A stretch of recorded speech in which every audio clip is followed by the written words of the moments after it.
Bonjour et bienvenue dans l'univers incroyable des Working Girls, le podcast des femmes entreprenantes qui te plonge dans la vie trépidante de celles qui ont dit au revoir à la routine métro, boulot, dodo pour dire bonjour à l'entrepreneuriat et à leur aspiration de femmes. Ici, on explore les histoires authentiques de femmes qui jonglent entre la gestion d'entreprise, les rendez-vous professionnels et leur quotidien de femme. Elles sont les Shivas de l'entrepreneuriat, avec des projets, des entreprises à faire tourner et une vie quotidienne de femmes, de conjointes et parfois de mères aussi. Découvre comment ces working girls de l'entrepreneuriat font face aux défis avec style, dévoilent leurs succès, leurs astuces secrètes pour naviguer au quotidien entre entrepreneuriat et vie de famille. Prépare-toi à être surprise, inspirée et surtout prête à conquérir le monde entier à ta manière.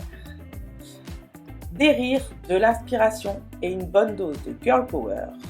Je te dis bienvenue dans le monde réel des working girls. Donc, je suis votre hôte, Émilie Dolino, et je suis ravie de vous présenter ce premier podcast avec mon auto-interview.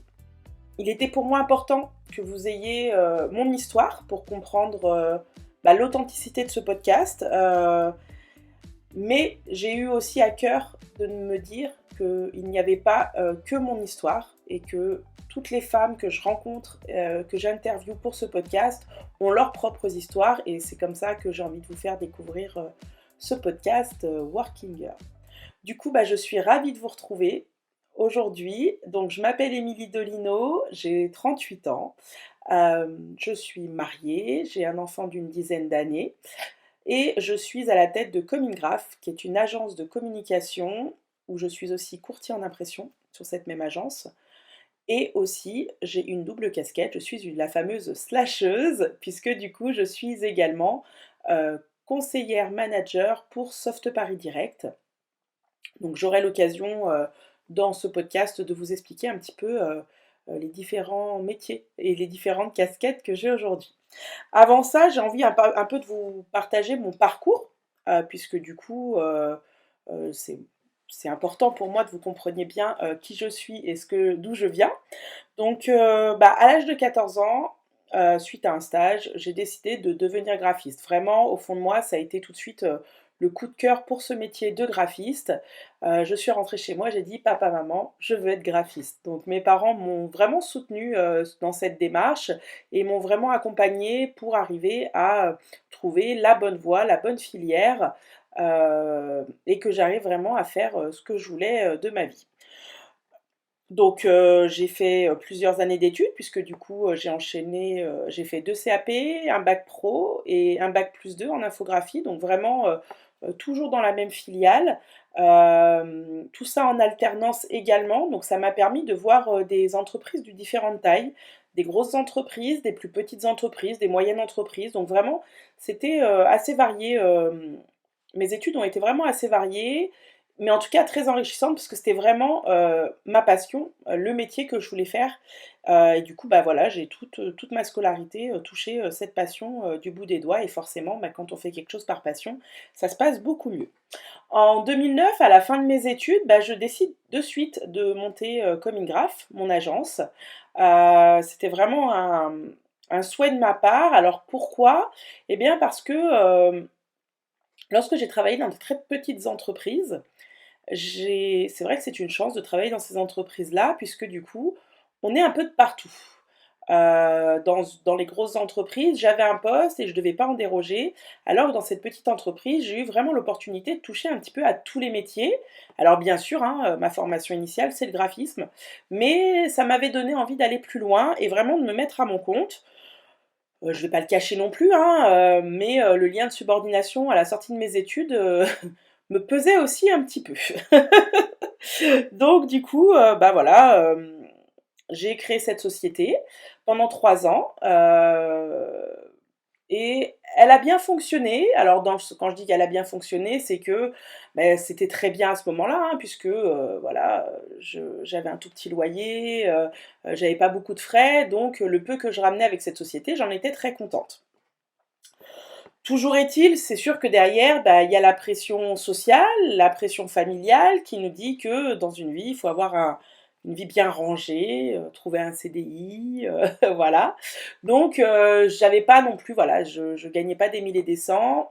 Et à un moment donné, j'ai eu l'opportunité via un de mes clients de rentrer dans son entreprise en tant que graphiste. Et à ce moment-là, bah voilà, pression sociale oblige, sécurité aussi, le besoin de sécurité, l'évolution des projets m'ont fait rentrer bah, dans la voie du salariat. Donc je me suis rangée, pas pour très longtemps, vous allez bien l'entendre, mais voilà, je me suis rangée quelque temps dans ce monde de salariat, donc le fameux hein, rythme métro, boulot, dodo. Euh, la réalité, c'est que voilà, ça a duré plusieurs années. C'était très agréable, hein, enfin voilà. Mais à un moment donné, je retrouvais plus non plus forcément bah, cette envie et cette passion que j'avais dès le démarrage du graphisme. Et dans mon histoire familiale, il faut dire aussi que bah, on est un petit peu entrepreneur.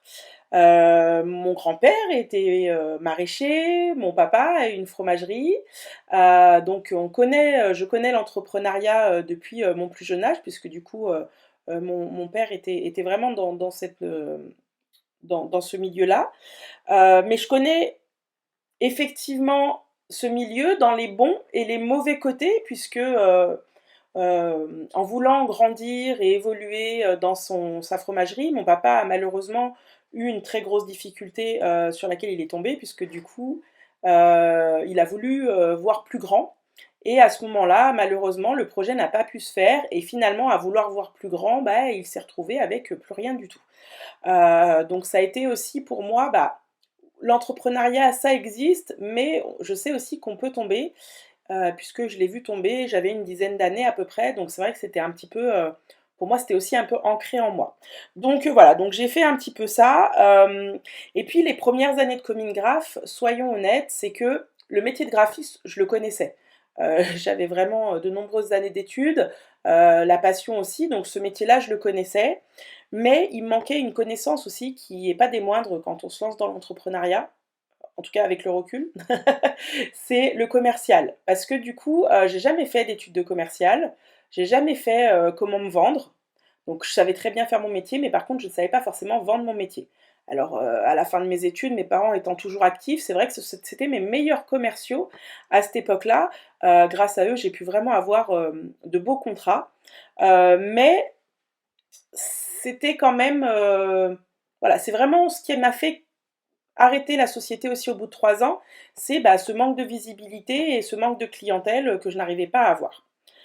Bref, je fais ce salariat jusqu'à... donc j'ai eu mon petit garçon quand même, je suis devenue propriétaire.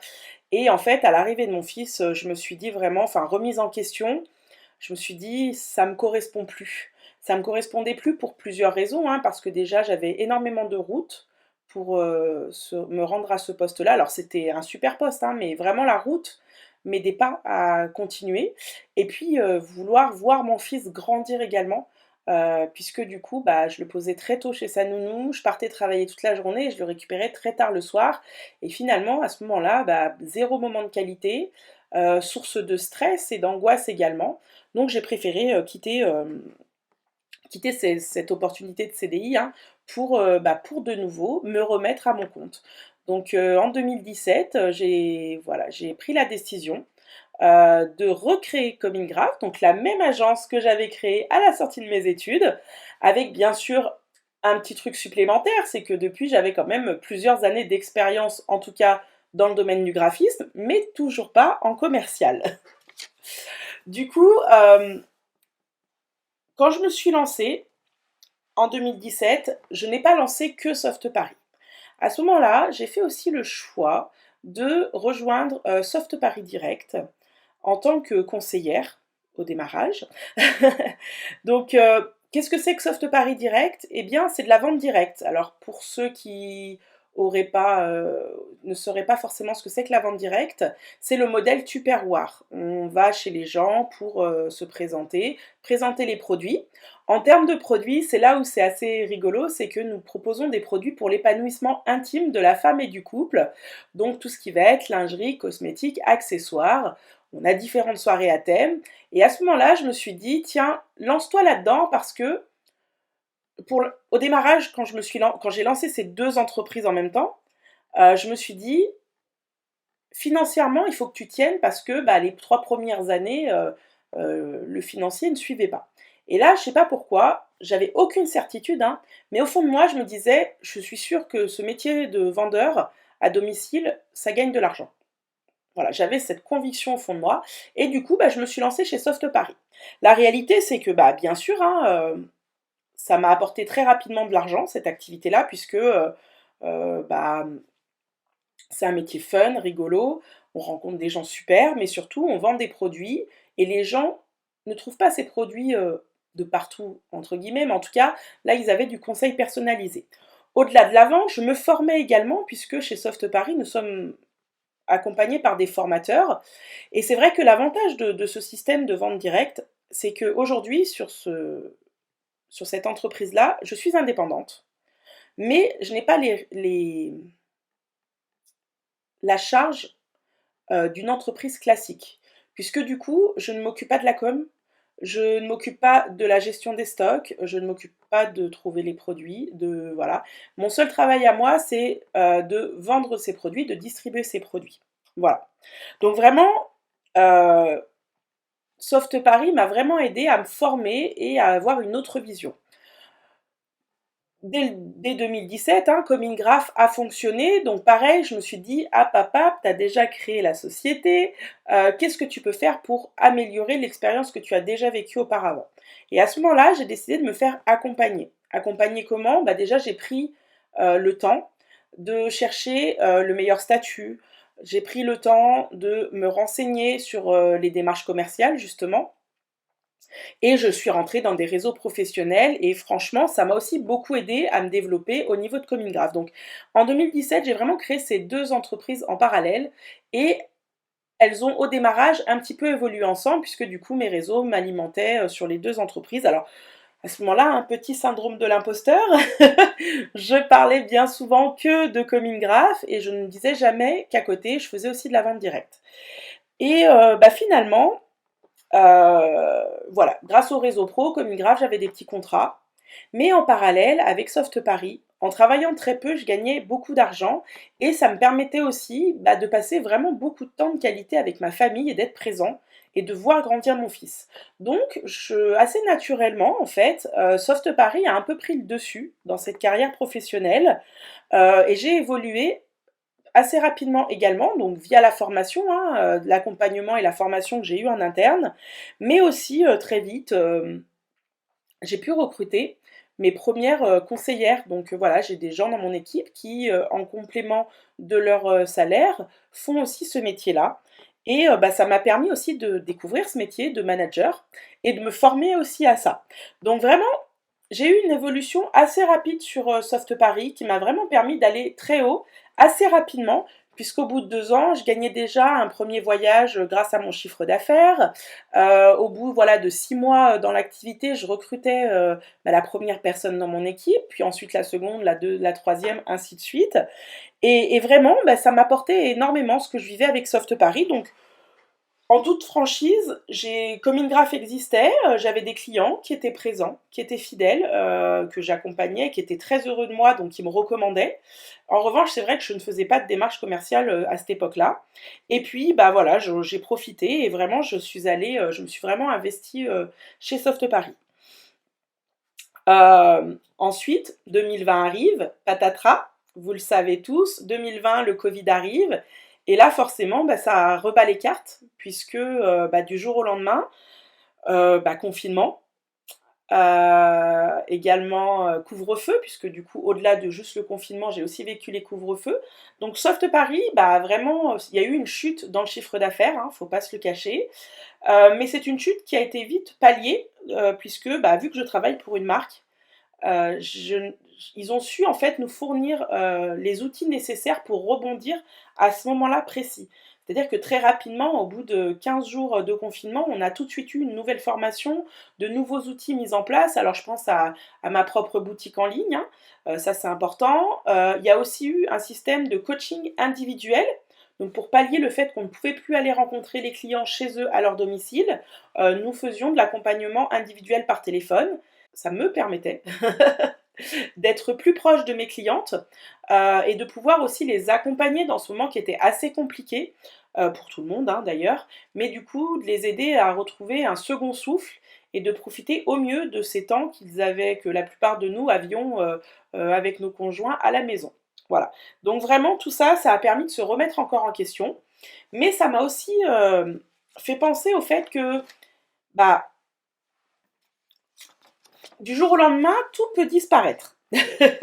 Ça, je pense que c'est aussi important de, de, de, de- de souligner ça, c'est qu'en 2020, je me suis dit, waouh, du jour au lendemain, tout peut s'arrêter. Alors bien sûr, toujours pareil, hein, vu que Coming Graph, ça faisait des années que ça fonctionnait comme ça, que j'avais un petit peu de travail tout le temps, et qu'à ce moment-là aussi, mes clients voulaient vraiment axer leur communication, voulaient développer un peu plus leur communication sur les réseaux pour être au plus proche de leurs clients, et bien du coup, j'ai quand même eu aussi quelques contrats à ce moment-là. Mais ça m'a permis aussi, voilà, sortie de crise, de me recentrer et de me dire, ok, Émilie, aujourd'hui, qu'est-ce que tu veux? Qu'est-ce que tu attends? Et est-ce que je garde une seule entreprise? Est-ce que je quitte l'une des deux? Est-ce que j'arrête tout? Est-ce que je rejoins le monde du salariat? Ça a été vraiment une vraie question à ce moment-là. Et du coup, bah, ça m'a permis de faire un petit bilan de ce que j'avais vécu dans ces premières années. Et je me suis dit, mais non, non, non, en fait, continue dans cette voie-là. Euh, Parce que pour des points qui sont très importants hein, et que vous entendrez très régulièrement dans le podcast, ça va être bah, la liberté. Alors, une liberté relative, hein, mais c'est vrai que la liberté de choisir ses propres horaires de travail, de voir grandir ses enfants, de voir sa famille, et de profiter aussi des moments de qualité quand on est avec sa famille. Ça a vraiment été quelque chose d'important. Donc vraiment cette liberté, ce timing, la gestion aussi de ma vie, puisque du coup, bah, je suis libre de gérer mon emploi du temps, de trouver des moments pour moi, pour ma famille, pour mes amis également. Et puis aussi financièrement, puisque bah, franchement, depuis 2017 avec Soft Paris et Coming Graph, bah, je vivais quand même assez confortablement. En tout cas, si dans le passé j'ai pu entendre que à poste équivalent, les hommes, c'était normal que les hommes soient mieux payés que les femmes. euh, En fait, avec Soft Paris, je n'ai jamais remarqué cette problématique-là. Et avec Coming Graph, bah, en fait, j'avais les clients, enfin j'ai les clients avec qui j'ai envie de travailler, qui me ressemblent et qui me font confiance. Peu importe que je sois une femme ou un homme. Vraiment, je pense qu'à ce niveau-là, il y a vraiment zéro distinction dans mes clients chez Coming Graph. En tout cas, je pense que voilà, les gens qui veulent pas travailler avec une femme, forcément ne travaillent pas avec moi. Mais c'est pas grave parce que je les vois pas. Et ceux qui m'accompagnent aujourd'hui sont vraiment des gens extra. Et voilà, je n'ai pas la remarque de je serai moins bien payée parce que je suis une femme. Voilà. Et chez Soft Paris également, chacun est payé à la hauteur de son investissement. Donc il n'y a pas de... Voilà, on est commissionné sur les ventes, mais il n'y a pas de différence qu'on soit un homme, une femme. Ça ne dépend pas de notre sexe, en tout cas. Voilà. Donc depuis 2021, hein, fin du Covid, je me sens vraiment à ma place. J'ai vraiment une évolution qui a été constante. Et je me suis aussi un peu plus... j'ai un peu plus déployé mes ailes chez Coming Graph également parce qu'en fait, je me suis dit, vu que du jour au lendemain, tu peux tout perdre, peut-être que ça serait intéressant de travailler sur vraiment les deux entreprises à 50-50. Et là, je peux le dire vraiment, aujourd'hui, je suis à 55 ans sur ces deux entreprises. Euh, j'ai beaucoup moins le syndrome de l'imposteur qui est présent. J'assume que j'ai deux entreprises, j'assume que c'est deux entreprises différentes, avec deux modes de vie différents aussi et deux agendas différents également.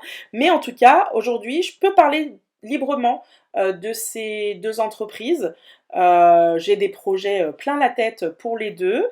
J'avance. Je choisis vraiment tous les gens avec qui je travaille, que ce soit chez Coming Graph, que ce soit avec Soft Paris. Alors bien sûr, aujourd'hui, Soft Paris, mon activité a pris une tournure légèrement différente dans le sens où avant vraiment mon chiffre d'affaires c'était vraiment le truc le plus important pour moi. Aujourd'hui j'ai quand même su me diversifier puisque mon chiffre d'affaires il est là, il est présent et ça me permet vraiment d'avoir de vivre confortablement, on va dire ça comme ça, d'avoir des extras plus plus, mais j'ai développé aussi une équipe, et cette équipe, bah, bien sûr que ça m'apporte personnellement, parce que de voir ces hommes et ces femmes que j'accompagne à faire le même métier que moi, et qui s'épanouissent également, qui, un temps plus ou moins long pour certains, sont là, découvrent le métier de l'entrepreneuriat, mais ça en fait, ça me fait vraiment plaisir de me dire que j'accompagne toutes ces personnes-là. Voilà. Donc vraiment, ces deux activités, c'est vraiment le top. Euh, donc, je dirais qu'aujourd'hui, vraiment, Commingraph me sert à payer les factures, ou est-ce que c'est l'inverse? En fait, j'arrive plus trop à savoir. En fait, les deux activités, il y a une des deux activités qui forcément va payer les factures du quotidien, hein, celles qu'on a besoin, voilà. Et la deuxième activité va me permettre en fait bah, d'avoir des gros extras, donc effectivement de pouvoir profiter de ma famille, de pouvoir partir en vacances, de pouvoir manger plus que des pâtes, de pouvoir m'offrir ce que je veux et quand je veux. Voilà, ne pas me poser de questions comment je vais faire pour me payer ça. Et ça, souvent, c'est vrai que c'est des choses qu'on peut oublier, mais quand on est vraiment dans cette routine métro, boulot, dodo, je trouve qu'on oublie très souvent. On est dans cette routine et du coup, bah, ce qu'on gagne nous sert à payer les factures, mais les extras, c'est un peu difficile d'arriver à les avoir, alors que, bah, en fait, là, le fait d'avoir deux entreprises, c'est un peu, voilà, j'ai la liberté de choisir mon agenda et j'ai aussi les finances pour me faire plaisir quand je ne travaille pas. Voilà, je pense que ça c'est important à faire comme parallèle, puisque du coup je pense que nombreux, hein, je vis de ma passion oui, mais je vis confortablement de ma passion également. Voilà. Donc je trouve que ma vie aujourd'hui elle est, alors elle n'est pas facile facile, parce qu'en fait, je ne fais pas des horaires de bureau 8h, 19h, hein, c'est pas ça. C'est que bah, les entreprises, dans tous les cas, elles sont là, le week-end également. Mais quand je coupe pour de vrai, et je passe vraiment de vrais bons moments de qualité avec ma famille sans devoir répondre au téléphone quand c'est pas le moment, quoi. Voilà. Après, c'est sûr que pour pouvoir maintenir ces deux activités, ça me demande de l'organisation. Alors, j'ai envie de partager un petit peu avec vous les tips de mon organisation, mais déjà, la première chose, ça va être peut-être ces petits stylos de différentes couleurs que je peux avoir, vous voyez, pour chacune des entreprises. C'est un détail, mais croyez-moi que dans l'agenda, ça a son importance. Ça va être un agenda bah, bien rempli, un agenda partagé également avec mon conjoint, puisque bah, mon mari est là et que lui aussi il a sa vie, on a un enfant, donc on peut pas, on doit aussi être présent pour lui. Euh, Ça demande quelques sacrifices aussi d'être à son compte parfois. Alors, quand je parle de sacrifices, ça peut être des amis qu'on voit moins. Ça peut être aussi bah, une maison qui n'est pas toujours au top. Oui, j'avoue. C'est pas tout le temps rangé. Euh, mais du coup, pour pallier à ça, on trouve des astuces. C'est-à-dire qu'aujourd'hui, bah, comme je vous l'ai dit, hein, vu que j'ai pas forcément le temps de faire mon ménage, bah, je vais peut-être prendre quelqu'un pour faire mon ménage. J'ai aussi investi dans un super robot aspirateur qui m'aide en fait à ce que quotidiennement ma maison soit propre. Voilà. Euh, voilà, il y a plein de petites choses que je vais trouver pour me simplifier la vie, pour gérer mon temps. Voilà, des choses que je sous-traite. Bah, chez moi, on vit à trois, et du coup, c'est normal que chacune des trois personnes qui vivent dans cette maison fasse chacun son travail également. Donc parfois, on peut me dire que j'ai une méthode un peu militaire. J'ai une organisation un peu militaire, mais pour ceux qui me connaissent il y a longtemps, bah, c'est un peu, voilà, avant ça n'a pas toujours été comme ça, et c'est une discipline que j'ai pris avec le temps et au travers toutes mes formations et tout bah, ce que j'ai pu vivre en fait dans ma vie jusque-là. Voilà. Donc voilà, il ne faut pas hésiter à faire sous-traiter certaines choses que vous n'avez pas le temps de faire pour vous organiser et vraiment avoir aussi arrivé à dégager un temps suffisant pour chacune de vos activités. Voilà. En tout cas, si je devais donner un conseil à tous ceux qui m'écouteront et qui se posent la question pour l'entrepreneuriat, moi j'ai envie de dire, allez-y, allez-y. Il peut y avoir des freins, euh, mais dites-vous bien que si vous faites ça parce que vous en avez envie, parce que vous avez la passion, dans tous les cas, vous n'aurez chaque matin, vous allez vous lever sans avoir l'impression d'aller travailler. Tous les matins, vous aurez une tâche nouvelle, différente, un nouveau challenge qui vous poussera en fait à vous dépasser et ça sera jamais la routine. Ça, c'est sûr et certain que pour ceux qui aiment la routine, ça sera jamais la routine. Mais du coup, je me dis pas, je risque pas de me lever un jour ou l'autre en me disant, oh j'en ai marre de faire tous les jours la même chose. Non, j'ai vraiment, voilà, ça n'arrivera plus. En tout cas, je pense vraiment pas que ça arrive vu le plaisir que je prends à mener de front ma vie professionnelle et ces deux activités. Donc voilà, trouve ce qui t'anime, fais-toi accompagner. Je pense que ça, c'est vraiment aussi un point sur lequel je vais insister. N'hésitez pas à aller chercher la bonne personne pour la chose que vous ne savez pas faire. Je vous en ai parlé un petit peu avant, hein, mais je ne savais pas faire des démarches commerciales.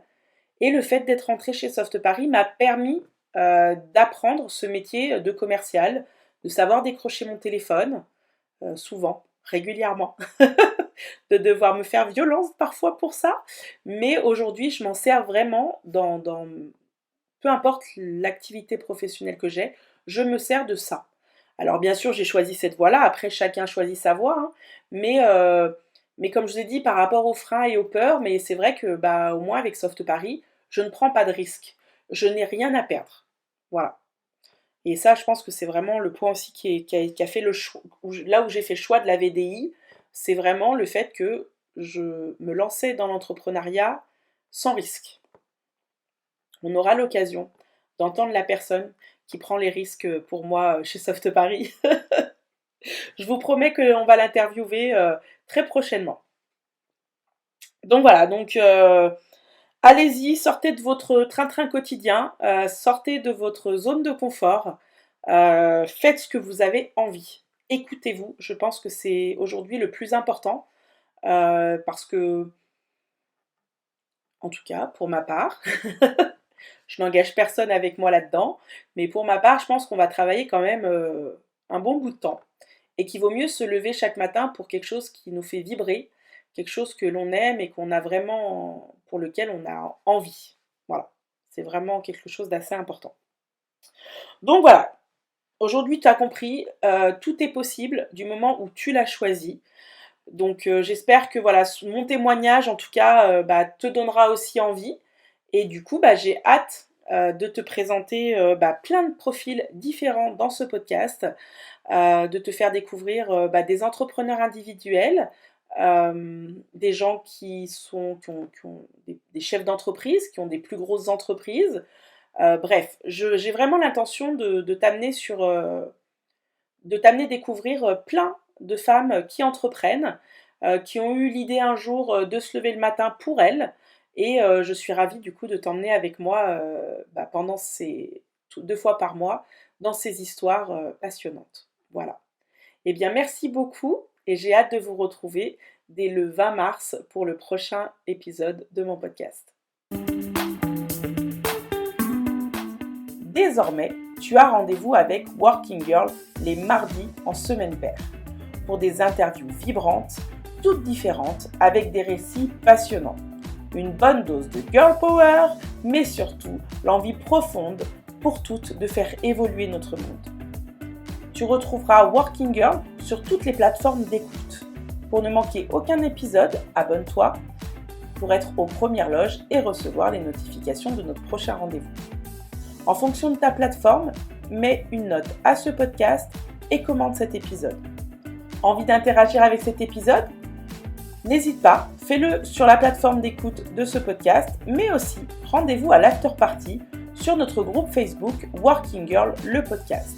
Je t'invite aussi à me suivre sur les réseaux sociaux, Facebook, LinkedIn et Instagram sur Émilie Dolino SP. Tu as envie toi aussi de découvrir et de voir en vrai ces femmes exceptionnelles que je rencontre, ce podcast est aussi disponible sur ma chaîne YouTube Émilie Dolino Soft Paris. Merci à toi de faire partie de la belle communauté Working Girl, le podcast. Je te donne rendez-vous mardi dans 2 semaines. D'ici là, reste inspirée, reste ambitieuse et surtout, continue à être une Working Girl extraordinaire.